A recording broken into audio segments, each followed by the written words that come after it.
አልጋ ላይ እግሮቿ መሃል አስገብታ ምንም ብትጠይቅ እምቢ እንደማትላት ታውቃለች። እርሷ እኮ እግሮቿን ከፍታ ያንተን አእምሮ ትዘጋዋለች። በወሲብ ወቅት ይህንን የምትጠይቅ ሴት አትወድህም፣ ጥቅመኛ ናት። እስከ መጨረሻው በመስማት ራስህን አድን። ለዚህ ቻናል አዲስ የሆናችሁ ሰዓቱ አሁን ነውና ሰብስክራይብ አድርጉ። ቪዲዮን ላይክ በማድረግ ይጀምሩ። ብዙ ሴቶችን ለወንድ ወሲብ ሰጥተው ጋብቻ ወይ ትዳርን ለመቀበል ይሞክራሉ።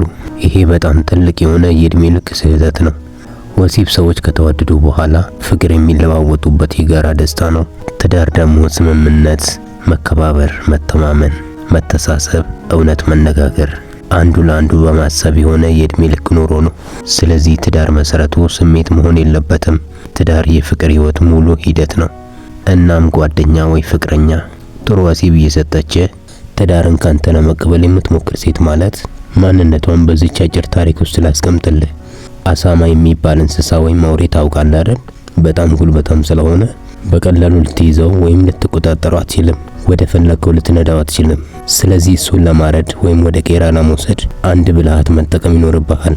የባቄላ ፍሬ በ1 ሜትር ልዩነት እያንጠባጠብክለት እስከ ቄራ ድረስ ተወስደዋለህ። ከዚያ የመጨረሻ የባቄላውን ፍሬ ማረጃው ማሽኑ ውስጥ ታስቀምጠዋለህ። አሳማውን ባቄላውን ለመብላት አንገቱን ወደ ማሽኑ ሲያስገባ ወዲያውኑ ማሽኑን አክቲቭ ታደርገዋለህ ወይም ታበራዋለህ። እዚያው አንገቱ ይቆረጣል። ከዚህ ብዙ ነገር መማር እንችላለን። የዘንድሮ ሴቶች ወንዱን ወደ ትዳር የሚያስገቡት ይህን አይነት መንገድ በመጠቀም ነው። ወንድ ልጅ ወሲብ ስለሚወድ በዚህ ተጠቅመው ወንዱ ሳያስብበት ሳይነጋገሩበት በዚህ መንገድ ይይዙታል ወይም ሱስ ውስጥ በማስገባት ያስሩታል። ነገር ግን በዚህ አይነት መንገድ የመጣ ትዳር አይዘልቅም። እናም ወንድሜ ከአንድ ሴት ጋር ወይም ከምትወዳት ልጅ ጋር ወሲብ ለማድረግ ፈልገ በዚህ ጉዳይ ከተስማማችሁ በኋላ ሴቷ ስለ ጋብቻ ወይም ስለ ትዳር ካነሳችብህ እመነኝ ጉድጓድ እየቆፈረችልህ ነው። በእርግጥ እንደ እግዚአብሔር ቃል ወሲብ ትዳር ውስጥ ቢሆን ይሻላል። ነገር ግን አብዛኛውን ጊዜ ይሄ አይሆንም። ከስንት አንዱ ነው እንደምንም ራሱን ገዝቶ እስከ ትዳር የሚዘልቀው። ለማንኛውም ወሲብ ወደ ትዳር ማስገቢያ ሊሆን አይችልም። በስሜት የገባ ሰው በሌላ ስሜት መውጣቱ የግድ ነውና በውሳኔ፣ በፍቅር፣ በመተማመን፣ በመተሳሰብ በመፈላለግ ያልተገባበት ትዳር እድሜ የለውም። እውነተኛና እስከ ህይወቷ ፍጻሜ የምትፈልግ ሴት ከትዳር በፊት ወሲብ አታደርግም። ብታደርጉ እንኳን ልክ በወሲብ ሰዓት እየጠበቀች መቼ ነው የምንጋባው እያለች አትጨቀጭቅህም። ወሲብ የወንድ ልጅ ደካማ ጎን ነው። ወንዶች ወሲብ እያደረጉ ብዙ ቃል ይገባሉ።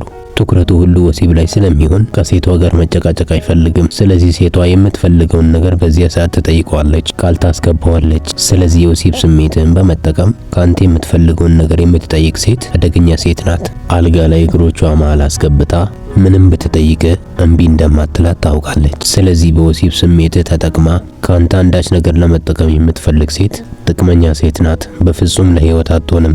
አንተ በተረጋጋ ስሜት ውስጥ ሆነ እሺ የማትላትን ነገር አንሶላ ውስጥ አስገብታ በስሜት የምታስገድድ ሴት በጣም ጥቅመኛ ሴት ናት። ሲጀመር እኮ የወሲብ ስሜት ለሁለታችሁም እኩል ደስታ ነው። አንተ ከሷ ብቻ የምታገኘው ወይም የምትወስደው ነገር አይደለም። ሁለታችሁም በአንድነት የምትፈጥሩት የጋራ ደስታ ነው። ስለዚህ አልጋ ላይ ራስን አታዝረክርክ። እርሷ እኮ እግሮቿን ከፍታ ያንተን አእምሮ ትዘጋዋለች። አንተ ትኩረትህ ማስተዋልህ ሁሉ በወሲብ ስሜት ይዋጣል። እርሷ ደግሞ አእምሮዋ ንቁ ነው። ወሲብ እያደረካት እሷ የምታስበው ካንተ ስለምታገኘው ጥቅም እንጂ አንተ በዚያ ሰዓት በወሲብ ስለምትሰጣት ደስታ አይደለም። ስለዚህ ወንድሜ በወሲብ ምክንያት የሆነ ጥቅም ካንተ የምትጠይቅ ሴት አደገኛ ሴት ናት እያልኩ ነው። ወሲብ እያደረጋችሁ መቼ ነው የምታገባኝ? መቼ ነው ግን ያልከኝን ብር የምትሰጠኝ? መቼ ነው ሱቁን የምትከፍትልኝ? መቼ ነው መኪናውን የምትገዛልኝ? እነዚህን የመሳሰሉ ሌሎች በጣም ብዙ ጥያቄዎችን የሚጠይቁ ሴቶች ለቁም ነገር እንደማይፈልጉ እርግጠኛ ሁን። እነዚህን ጥያቄዎች መጠየቋ ስህተት ሆኖ አይደለም።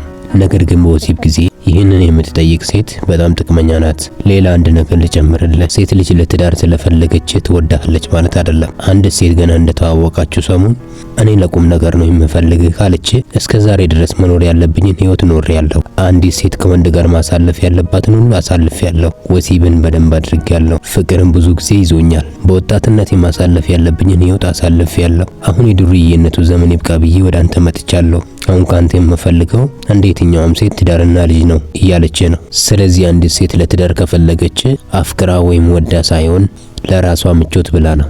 ለፍቅር ሳይሆን ለትዳር የምትሆን ወንድ ስለሆንክ ነው። የአብዛኛው ባለትዳር ወንዶች ሚስቶቻቸው አያፈቅሯቸውም፣ አይወዷቸውም። አብዛኞቹ ሴቶች ከባላቸው ወይም ከልጆቻቸው አባት ጋር በትዳር እየኖሩ የሚያፈቅሩት ወንድ ግን ሌላ ነው። ስለዚህ ባጭሩ መፍራት ያለብህ ለወሲብ ከቀረበች ሴት በላይ ለትዳር የቀረበችን ሴት ነው። ገና በመጀመሪያው በትዳር አይን የምታይ ሴት ላንተ ምንም አይነት ፍቅር እንደሌለ ተወቅ። የማታፈቅርህን ሴት በፍጹም እንዳታገባ።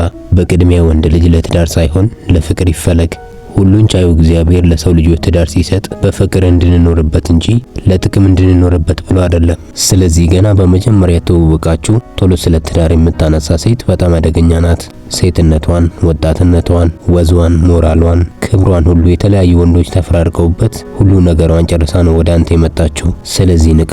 ከእንደዚህ አይነት ሴቶች ጋር እንኳን ስለ ትዳር ስለ አዳር እንኳን አታውራ፣ አደገኛ ናቸው። እስካሁን ስለተከታተላችሁኝ አመሰግናለሁ። ለዚህ ቻናል አዲስ የሆናችሁ ሰዓቱ አሁን ነውና ሰብስክራይብ አድርጉ፣ ቪዲዮንም ላይክ አድርጉ። አመሰግናለሁ።